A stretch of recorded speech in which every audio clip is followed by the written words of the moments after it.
రాష్ట్రంలో బీజేపీని ఓడించాలంటే కాంగ్రెస్ వల్లే సాధ్యమని బీజేపీ రాజకీయ లబ్ధి కోసం ముస్లింలను విస్మరిస్తోందన్నారు రాష్ట్ర పౌర సరఫరాల శాఖ మంత్రి ఉత్తమ్ కుమార్ రెడ్డి.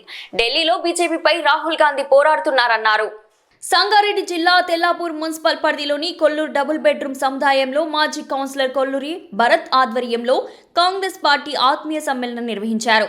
రాష్ట్ర పౌర సరఫరాల శాఖ మంత్రి ఉత్తమ్ కుమార్ రెడ్డి, ఖమ్మం ఎంపీ రఘురాం రెడ్డి, రాష్ట్ర sports authority chairman Shivasena Reddy, TGIAC chairperson Nirmala Jaggareddy పాల్గొన్నారు. రాష్ట్ర మంత్రి ఉత్తమ్ మాట్లాడుతూ బీజేపీ మైనార్టీలకు వ్యతిరేకమని, కాంగ్రెస్ పార్టీ సిద్ధాంతం సామాజిక న్యాయం, అన్ని కులాలు ఒకటి అన్నారు. కులం, మతం, అన్ని వర్గాల ప్రజలు శాంతియుతంగా బతకాలని కాంగ్రెస్ ఆకాంక్షిస్తుందన్నారు. బీఆర్ఎస్ కు ఓటేస్తే వృధా, కాంగ్రెస్ కు ఓటేస్తే ఢిల్లీలో బీజేపీపై పోరాడతామన్నారు. కొల్లూరు ఫేజ్ 2లోని ప్రతి సమస్యను కాంగ్రెస్ ప్రభుత్వం పరిష్కరిస్తుందని చెప్పారు. కాంగ్రెస్ ప్రభుత్వం వచ్చాక రాష్ట్రంలో 14,230 కొత్త రేషన్ కార్డులను మంజూరు చేయగా జూబ్లీహిల్స్ నియోజకవర్గంలోని 67,000 మందికి కొత్త రేషన్ కార్డులను ఇచ్చామన్నారు.